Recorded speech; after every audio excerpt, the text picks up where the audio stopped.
तो एक बार फिर से अब तमाम न्यूज़ मॉनिटर के दोस्तों का, दर्शकों का स्वागत है, खैर मकदम है। आज 19 जनवरी की तारीख है, रविवार का दिन है, इतवार का दिन है, लिहाज़ा बहुत सारी खबरें, उन तमाम खबरों की चर्चा करेंगे लेकिन बेहद कम समय में, ताकि आपका बेशकीमती वक़्त जो है, वो ज़ाया ना हो, बर्बाद ना हो। तो सबसे पहले महत्वपूर्ण खबर की बात करते हैं।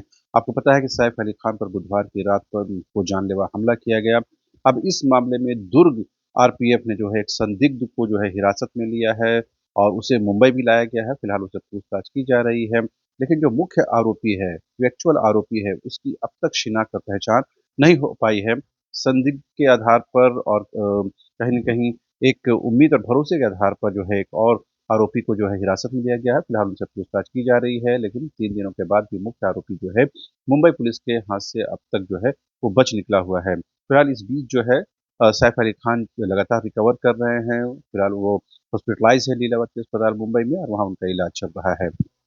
दूसरी महत्वपूर्ण खबर है कोलकाता से। आपको पता है कि पिछले साल कोलकाता में जिस तरह से एक जूनियर डॉक्टर के साथ दुष्कर्म और हत्या की वारदात हुई, उससे पूरा देश हिल गया और महीनों तक जो है वहाँ पर जो है जूनियर डॉक्टरों ने, तमाम लोगों ने जो है विरोध प्रदर्शन किया, हड़ताल किया, भूख हड़ताल किया। उसके बाद सरकार को भी इस पूरे मामले की जाँच के लिए जो है तैयार होना पड़ा और कोर्ट ने भी इस मामले को संज्ञान में लिया।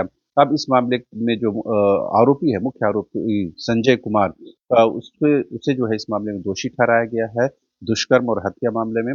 कल उनके सज़ा को लेकर के जो है कोलकाता हाई कोर्ट जो है इस मामले में सुनवाई करेगा और कलकत्ता हाई कोर्ट के डिसीजन पर तमाम लोगों की नज़रें टिकी हुई हैं कि कलकत्ता हाई कोर्ट जो है इस मामले में क्या कोई डिसीजन देता है। लेकिन जिस तरह से आरोपी संजय कुमार ने इस पूरी घटना को रचा, उससे स्पष्ट हुआ कि कहीं न कहीं जो है एक सोची-समझी साजिश के तहत इस कृत्य को अंजाम दिया गया है। लिहाज़ा डॉक्टरों की सुरक्षा एक बेहद महत्वपूर्ण विषय है। बात सिर्फ़ कोलकाता में जूनियर डॉक्टर के साथ हुई दु बर्बरता की नहीं है। राजधानी रांची के झारखंड के सबसे बड़े सरकारी अस्पताल रिम्स में मरीज़ के परिजन के साथ भी दुष्कर्म की वारदात हुई और गुरुवार की रात ये घटना हुई। सैप के जवान जो वहाँ पर सुरक्षा में तैनात जवान थे, उसने इस घटना को अंजाम दिया। उस आरोपी जवान को गिरफ्तार कर लिया गया है। पुलिस उनसे पूछताछ कर रही है। लेकिन रिम्स में की सुरक्षा ये बताता है कि वो किसी के कंट्रोल में नहीं है। बहरहाल इस घटना के बाद रिम्स प्रबंधन जागा है। उन्होंने कहा कि 1100 सीसीटीवी इंस्टॉलेशन होंगे। साथ ही जो एंट्री और एग्ज़िट पॉइंट है उसको और चाक-चौबंद बनाया जाएगा। साथ ही जो डॉक्टर्स हैं, लेडी डॉक्टर हैं, उनकी सुरक्षा को सुनिश्चित किया जाए, मरीज़ और परिजनों की सुरक्षा को भी कन्फर्म किया जाएगा। इस बीच एक अखबार के हवाले से खबर आई है जिसमें हेल्थ मिनिस्टर हैं जो इरफान अंसारी, उन्होंने कहा कि ऐसे मामलों के लिए जो रिम्स के डायरेक्टर हैं, जो निदेशक हैं, उन पर भी कार्रवाई संभव है और उनको भी इस बात की ज़िम्मेदारी लेनी पड़ेगी। उन्होंने कहा कि इस तरह की पुनरावृत्ति न हो, इस बात की हर मुमकिन कोशिश की जाएगी और किसी भी सूरत में लापरवाही बर्दाश्त नहीं होगी। ये सिर्फ़ एक बयानबाज़ी की तरह लगता है, कार्रवाई की ज़रूरत है और ना कि इस तरह की बयानबाज़ी से जो है समस्या का समाधान होगा। खुद स्थल पर जाकर देखने की ज़रूरत है कि वहाँ पर क्या कार्रवाई की ज़रूरत है, खुद मॉनिटर करने की ज़रूरत है और राज्य के सबसे बड़े सरकारी अस्पताल तो इसी सिर्फ़ निदेशक के भरोसे नहीं छोड़ा जा सकता है और सरकार को भी इस पर कहीं न कहीं संज्ञान लेना चाहिए, क्योंकि जो घटना हुई है, वो सरकार के दामन पर भी एक दाग और एक धब्बा की तरह है। बहरहाल, अब दूसरी खबरों का ज़िक्र करते हैं। सीजीएल के मामले को लेकर आपको पता है कि 22 जनवरी को झारखंड हाई कोर्ट में जो है इस मामले की सुनवाई होगी, उस दिन सीजीएल का भविष्य तय होगा। इस बीच बहुत सारे कोचिंग संचालकों ने, छात्र नेताओं ने बहुत सारे छात्रों को तैयार किया है, जिसमें करीबन उनकी संख्या 1200 बताई जा रही है, जो अपनी याचिका दाखिल करेंगे और इस पूरे मामले की सीबीआई से जाँच की माँग करेंगे। आपको पता है कि छात्रों का एक बड़ा वर्ग, कोचिंग संचालकों का एक बड़ा वर्ग जो है, वो इस पूरे मामले की जो है सीबीआई से जाँच की माँग कर रहा है। सीआईडी पर उनको भरोसा नहीं है, इनडायरेक्टली उनको हेमंत सोरेन की सरकार पर भरोसा नहीं है, जिसकी वजह से वो इस बात को माँग कर रहे हैं। बीजेपी भी लगातार ये कहती रही कि उन्हें सरकार पर भरोसा नहीं है, सीबीआई जाँच होनी चाहिए। अब एक एक 2 खबरें लगातार इस तरह के हर दिन कुछ न कुछ अखबारों में छप रही हैं और इसके हवाले से ये कहा जा रहा है कि जो है छात्र जो है वो अब इस दिशा में आगे बढ़ेंगे, यानी 1200 की संख्या में छात्र जो है याचिका दाखिल करेंगे और हाई कोर्ट से इस मामले की सीबीआई जाँच की माँग करेंगे। देखना दिलचस्प होगा कि हाई कोर्ट इस पर क्या कुछ संज्ञान लेती है। इस बीच आपको पता है कि राहुल गांधी कल जो है पटना में थे, बिहार में थे। उन्होंने कल लालू प्रसाद, तेजस्वी यादव और तमाम विपक्ष के नेताओं से मुलाकात की। लालू ने कहा कि वो अब विधानसभा चुनाव में खुद जाएँगे, तमाम विधानसभा क्षेत्रों में जाएँगे और जो गठबंधन की सरकार बनाने के लिए, तेजस्वी को वो मुख्यमंत्री बनाने के लिए हर मुमकिन कोशिश करेंगे। इस बीच राहुल गांधी ने कहा है कि बिहार में जो जनगणना हुई है, जो कास्ट सेंसस हुआ है वो डुप्लीकेट सेंसस है, वो गलत सेंसस है, उनकी सरकार आएगी तो एक्चुअल सेंसस कराएगी और लोगों को उसका लाभ मिलेगा। इस बीच झारखंड बीजेपी के प्रदेश अध्यक्ष बाबूलाल मरांडी जो है नेता प्रतिपक्ष की दौड़ में सबसे आगे चल रहे हैं। हालाँकि इस दौड़ में सीपी सिंह भी हैं और दूसरे नेता भी हैं, लेकिन सबसे जो आगे चल रहे हैं वो बाबूलाल मरांडी है। आपको पता है करीब जो है रघुवर दास को झारखंड बीजेपी इकाई का जो है कमान मिल सकता है। इस बारे में जो है मंथन चल रहा है और माना जा रहा है कि दिल्ली चुनाव के बाद इस पर जो है निर्णय हो जाएगा।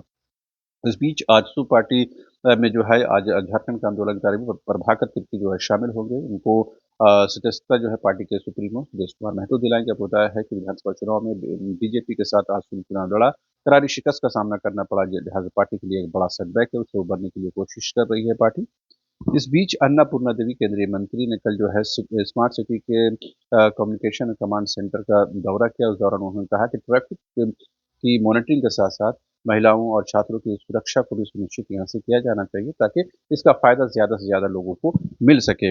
अंतर्राष्ट्रीय एक और महत्वपूर्ण खबर है जैक को लेकर के। झारखंड एकेडमिक काउंसिल के अध्यक्ष उपाध्यक्ष रिटायर हो गए हैं, लेकिन अब तक इन पर इनकी नियुक्ति नहीं हो पाई है। बेहतर तो ये होता है कि इनके रिटायरमेंट से पहले ही जो है नियुक्ति की प्रक्रिया जो है संपन्न करा ली जाती।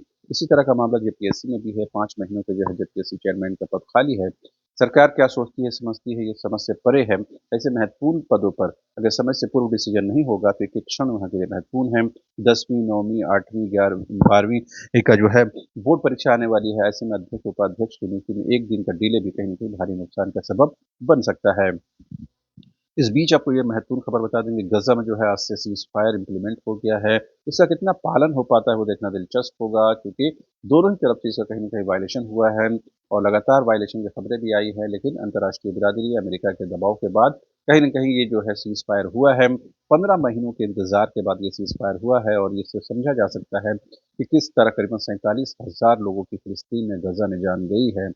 और ये माना जा रहा है कि करीबन 5 करोड़ टन जो है वहाँ पर कचरा फैला हुआ है पूरे गज़ा में, फ़िलिस्तीन में, और वह उनको हटाने में करीबन 15 साल का वक़्त लगेगा। तो ज़ाहिर-सी बात है पुनर्निर्माण के लिए लाखों करोड़ों की ज़रूरत है, इसके लिए कौन आगे आएगा देखना दिलचस्प होगा। लेकिन गज़ा के लोगों की मुश्किलात अभी कम नहीं हुई हैं, लेकिन ये खुशी का कारण ज़रूर ये बन सकता है कि वहाँ पर जो है अब सीज़फायर हुआ है। अब लोगों की जानें नहीं जाएँगी, इस बात की उम्मीद करनी चाहिए। इस बीच बांग्लादेश की पूर्व पीएम शेख हसीना ने कहा है कि जो घटना हुई उनके साथ अगर 20 मिनट और वो बांग्लादेश में रुक जाती तो उनकी हत्या भी हो सकती थी।